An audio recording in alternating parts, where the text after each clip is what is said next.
One of the best things that we do as a family is go sailing. When we're sailing, we're together in a confined space, no internet, no cable TV, and we go on really great adventures. Here's our family sailboat. It's anchored in Michigan's Upper Peninsula. It's an old boat, but it's seaworthy. It was built in New Hampshire for the ocean, which makes it a perfect boat for the Great Lakes. Now, we keep our boat up by the Mackinac Bridge, which is about 4 hours north of Ann Arbor. And from there, we've been in Lake Michigan, Lake Huron, and Lake Superior. But our favorite place to go is the North Channel of Canada.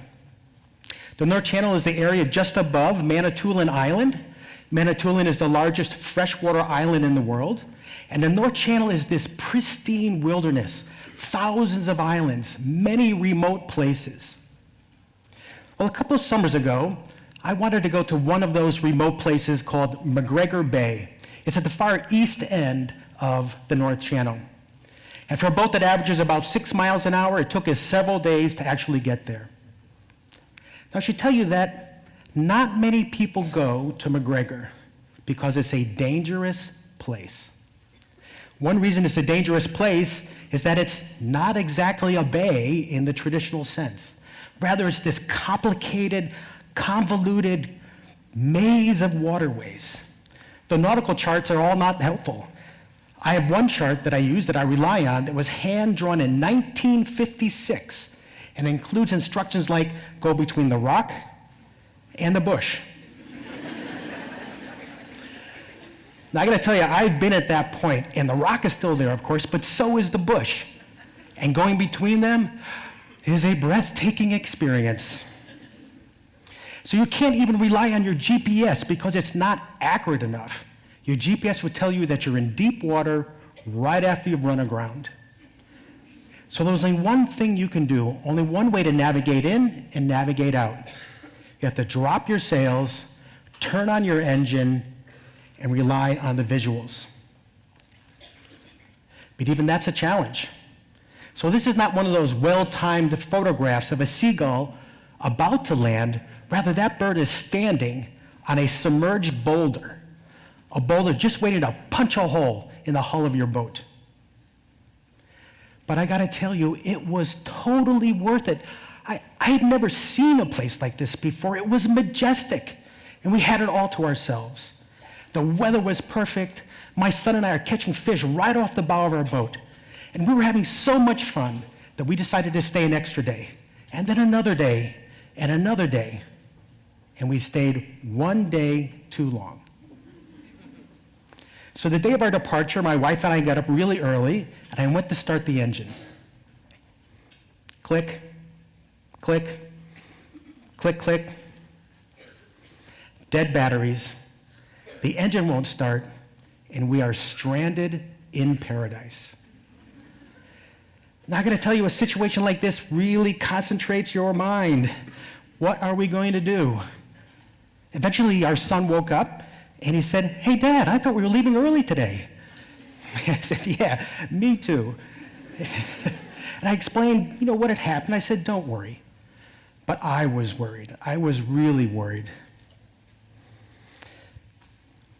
I realized that we had enough food, and it was good weather out.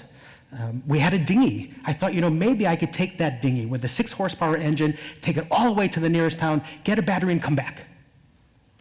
Well, I did some calculations, and I realized that was going to take about 18 hours round trip, assuming I didn't get lost or run out of gas. So that's not a good idea. So I'm racking my brain, and I'm thinking, and then I had an idea, a good idea this time. I remembered Roy Eaton. Roy is a Canadian who spends the summer on Manitoulin Island in a village called Little Current. We had passed it on the way to McGregor. And every morning at 9 o'clock, he has a radio program for mariners. We listen to it on our marine radio. And he reports the news and sports and, of course, the marine weather. And I remembered that he starts each session the same way. Is there any emergency, medical, or priority traffic? I got something. Well, I had just enough juice left in the batteries to power the marine radio, and at 9 o'clock, I called in. I explained our situation. He calls back and asks for my coordinates. So I give him our position, our latitude and longitude, and then the batteries are really dead. The radio has stopped working, and I have no idea if help is on the way. Hours go by, and I am getting really desperate, really desperate. And then, on the horizon, I see a boat, and it's slowly working its way towards us. I can tell it's a sailboat. Its sails are down, and it's under power, of course. And when they get close, I realize I have never seen this boat before. I don't recognize the people on the boat. Complete strangers have come to our rescue. Now the captain pulls his boat around to my starboard side and he drops anchor. And I'm standing in the bow of our boat and I said, I am so happy to see you. I should tell you, I fly a big Block M at the top of my mast. And the very first thing he said to me, the very first thing, you're flying a Michigan flag. I found out later, he's from Ohio.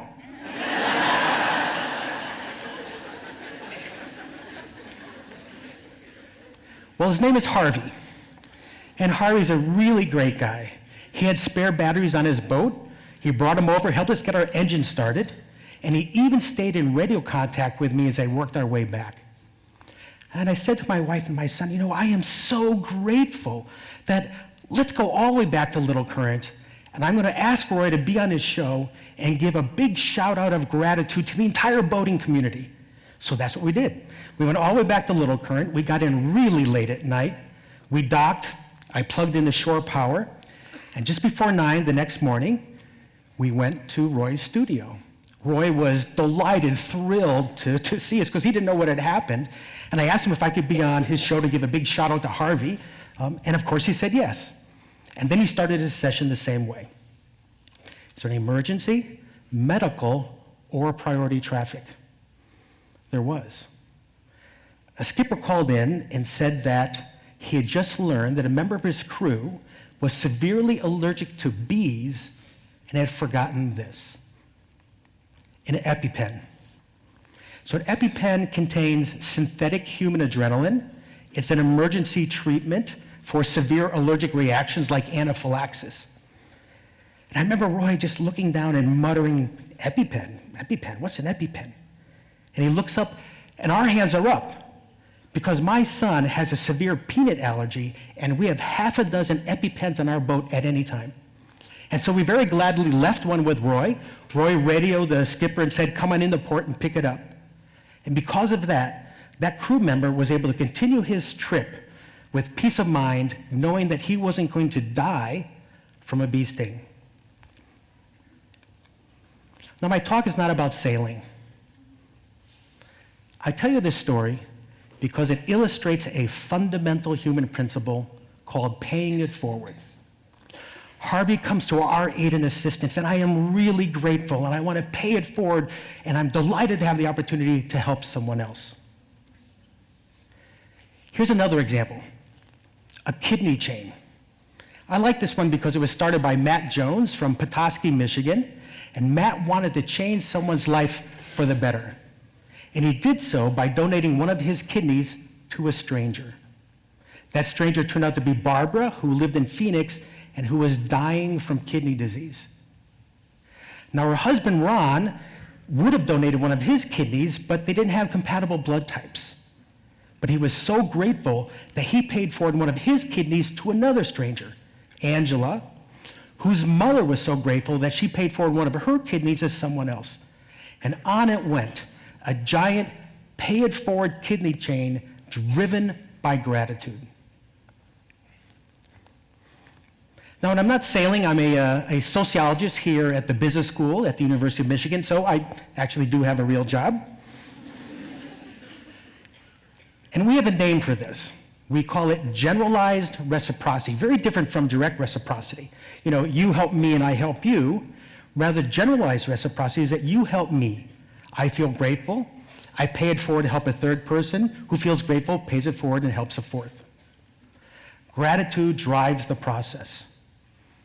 Now, if you talk to evolutionary biologists or economists, they will tell you that I am completely out to lunch.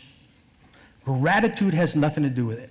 In fact, they say that paying it forward out of gratitude is a misdirected act of gratitude. If you're grateful, pay back the person who helped you. Why would you ever pay it forward and help someone who didn't help you? And so they have a different theory, a different explanation about why you might help someone who didn't help you, why you might appear to be paying it forward, but your motivation is really quite different. It all has to do with your reputation. You're motivated by your reputation. So I might help you because I know all of you are watching, and all of you are more likely to help me if I appear to be a generous person. And there's some truth to that. We are more likely to help somebody who's generous than someone who's stingy. And in a situation like that, we have what we call reputational incentives. We might be concerned about our reputation, and that might be one reason why we help other people. So we have two competing explanations. We have gratitude and we have reputation. Which one is it? There's evidence on both sides. Now, amazingly, no one ever put both of these into the same study and run a horse race. One horse is gratitude, the other horse is reputation. So a colleague and I designed this study. We collected data on 44,000 decisions to help or not help. And we decided we would just run a fair race and report the results. And the results are kind of interesting. Both horses crossed the finish line, but gratitude wins by 10 lengths. Gratitude is the stronger and longer lasting effect. Now you might find that interesting, but maybe a little academic. Is there a way to create generalized reciprocity? Well, there is, and it's called the reciprocity ring. It's an activity that my wife and I created about 15 years ago. It's a structured, guided process of asking for and giving help. About 30,000 people around the world have participated. And if you participated, you'll be asked to make a request for something that you needed. But you spend most of your time focusing on other people and helping them meet their requests, and they'd be doing the same for you. Now, people ask for all kinds of things. Here's one. My request is to see a Bengal tiger in the wild. Now, this request was made by a banker from New Delhi, India, who was here at the business school in one of our programs, and I was running the reciprocity ring. He was a banker by profession, but his real love and passion was nature, and this is what he always wanted. When I heard this, I said, man, he's getting no help whatsoever. He got more help that day than anyone else. Somebody knew somebody who led safaris. Somebody knew somebody who had a game preserve, and because of a contact that was made that day in the reciprocity ring, he was in the right place at the right time to see a Bengal tiger in the wild.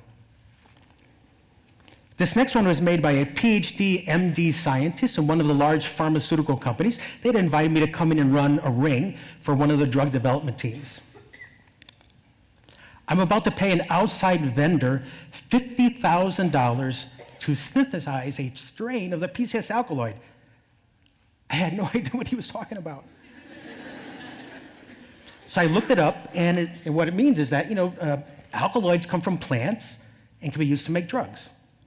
Well, somebody else in the group that said, he said, hey, I had no idea you had that need. I have slack capacity in my lab. I could slot you in next week and do it for free. You'll save $50,000, and our company will save $50,000. Now, this last one was made by Avinash Raj. He's pictured on the right. Avinash is a young entrepreneur from Toronto, and he made a request on behalf of his company. His social and business mission is to increase the wealth and recognition of artisans in India by introducing their products to the high-end North American retail market. His holiday line was coming out, and he made this request. He's looking for media and retail contacts. Well, it turned out that somebody else in the reciprocity ring that day knew the product and innovation manager at Holt Renfrew. Holt is the high-end retailer in Canada.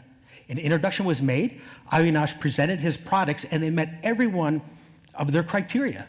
100% handmade, traditional with a history and a story behind it. fair trade, and so forth. Now, we've learned a lot from the 30,000 people who have participated in the reciprocity ring. One thing we've learned is that generalized reciprocity is a paradox. When we first started doing this, I thought that giving was going to be the problem. Getting people to help was going to be the problem. That's not true. Generosity isn't the problem. Most people are willing to help. The real problem is getting people to ask for what they need. A lot of reasons why we don't ask, and they're not very good reasons. We might not ask because we feel, we don't know how to make a request. Well, we can learn how to make a request. In fact, we provide training on how you make a well-formulated request. Sometimes we don't ask because, we think other people will think that we are incompetent. But research shows that if you ask, you will be perceived to be more competent. Smart people ask for what they need. And sometimes we don't ask because we underestimate other people's willingness and ability to help. But we know that generosity is not the problem. Most people are willing and able to help. So giving and receiving are two parts of a cycle. Without receiving, there's no giving. Without giving, there's no receiving. And nothing happens unless there's a request. The request is the catalyst. The request is the key to the whole process. Requests get the whole process in motion. Is there an app for that? We could ask this all the time. Can you use technology to create this very human experience? Well, you can. I've been working with a startup firm here in Ann Arbor, and we're developing an app based on the reciprocity ring. I'm interested in it for research purposes, but beyond that, I think the app has real potential to make a big, positive impact on the world by spreading the practice of paying it forward far and wide. I'd like to leave you with 2 points and a challenge. Give freely. Give with abundance. Pay it forward without expectations of return. Ask freely. Give voice to your needs. Make requests. Now the challenge. The challenge is for me as well as for you. How do we take these 2 principles and put them into practice in our daily lives? No, better than that, how do we take these 2 and put them into our practice here, today, at this event? Well, that's my plan. I hope it's yours too. Thank you.